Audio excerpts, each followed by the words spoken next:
Ang sarap! Kamote ba to? Opo. Di ba't ganito yung tsura? Yellow po. Akala ko kalabasa. Bakit ito mami? Yan, eggplant. Go, puti yan. Wow! Wala kayong kamote? Wala po.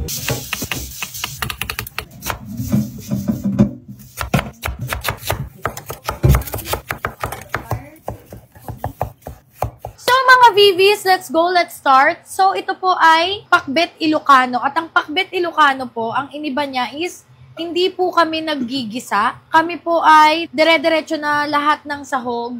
Tapos papakuluan yun na yun. Tapos, imbis na alamang ang gamit, bagoong isda. Yun po yung aming gamit. Tapos, mga Vivis, so, ayan, nilalagay lang po natin yung baboy. Ito po, hindi po ako chef, hindi po ako professional. Ito pong paglulutong to, natutunan ko lang sa tito ko, sa inang ko, dahil kami po ay taga Santa Ana, Cagayan. So, ito po yung paborito kong klase ng luto ng pakbet.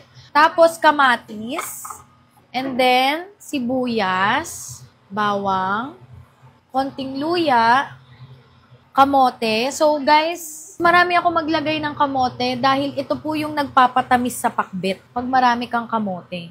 Tapos, ampalaya. So, ito rin ang paboritong klase ng pakbet ni Kong dahil taga Claveria naman sila. Alam nyo ba mga Vivis na dati nagbenta ako ng gulay, literal ha, yung naka-cart. Pero medyo shallow kasi meron akong guardian. Taray, may guardian. I mean, may kasama ako, matanda, na nagtitinda. May kasama ako lagi. Kasi ako ay elementary noon ata or high school. Tuwing bakasyon, pinagtitinda ako ni Papa ng gulay. Kaya naranasan ko yung sili na green na adobo. Wala siyang ibang sahog kung hindi siling green lang. At ang sarap niya, guys. So, yung mga malalambot ng, yung mga malalambot na nakamatis, yan yung iluluto namin kasi yung mga pabulok na. Ayan. So, naranasan ko yan. Siguro talagang ang galing ng magulang ko dahil na-train talaga ako nung bata pa lang sa pagtitinda. So, dati marunong ako mag-compute ng kilo, tas kung magkano yung kakalabasan, kunwari, 1/4 lang yung bibilhin, 1/2, 1 1/2, tas magiging magkano yung mga okra, yung mga gulay. Kasi nagtitinda ako dati. Nagtinda rin kami, guys, ng itlog, sibuyas lang. Ang dami naming tinry na itinda. Ito, maglalagay ka, kaya hinati ko siya kanina kasi maglalagay ka rin sa ibabaw. So, marami pala ako niluluto ngayon, guys, dahil mamimigay ako sa kapitbahay. Gusto daw kasi ng gulay ngayon ni Biela. Tapos si Pat din gusto. So, mamimigay ako sa kapitbahay. Kaya marami-rami to. Maglalagay ka ng asin or magic sarap. Pero ako magic sarap ang lalagay ko. So, guys, lalagay na tayo ng bagoong na isda. So, kung makukulangan kayo ng lasa mamaya, pwede nyo namang dagdagan pa. And paminta.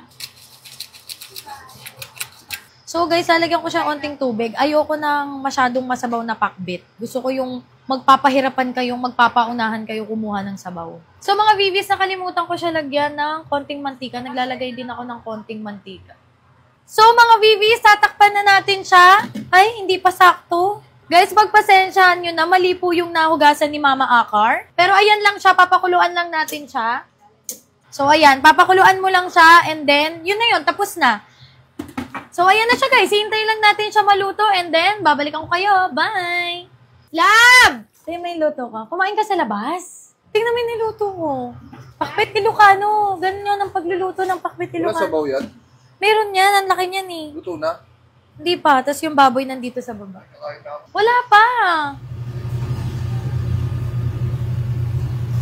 So guys, ayan na siya. And pwede na natin siyang haluin. And pwede na rin natin siya, guys, tikman kung okay na yung lasa. So guys, maghahain na ako kay Kong. Ayan yung baboy. Tapos yung kamote. Let's go, let's eat. Ang sarap! OA mo?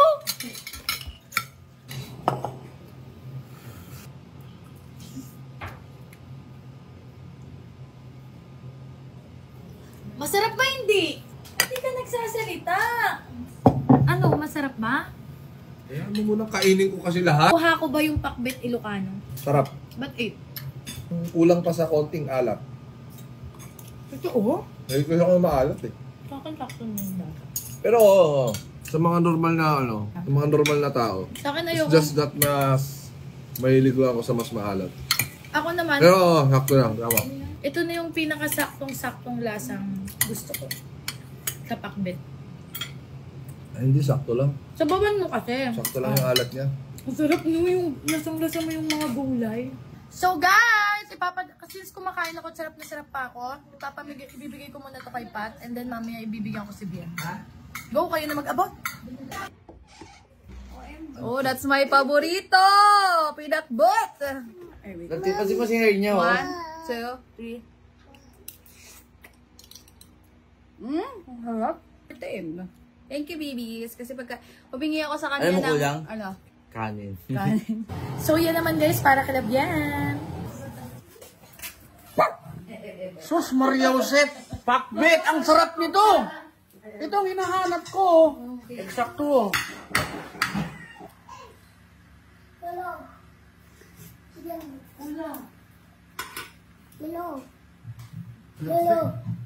Ganito talaga ako magluto ng pakbet. Ganito. Kung gagraduhan ko to, 9.75. Hindi kasi 10 kasi kamote, hindi kalabasa. Kamuti po yan. Kamuti ba to? Opo. Akala ko kalabasa. Kaya pala masarap talaga. Yun oh. Babaguhin ko yung grado. 1 to 10. 10 talaga, perfect. Oo. Isipin, magaling na magluto. Palagay ko, tataba si Kong TV dyan. Pwede ka na magtayo ng restaurant. Lalo na sa, kung magtatayo ka, bandang Cagayan o kaya mga Ilocos. Perfecto. First time ko makakita ng pinakbet na masabaw. Tapos sobrang sarap niya kasi masabaw yung yung kanin. Tapos yung lasa niya, tamang-tama yung bagoong. Galing ni Vic. Sarap siya. First time ko makatikim ng pakbet na merong Ako din. kamote.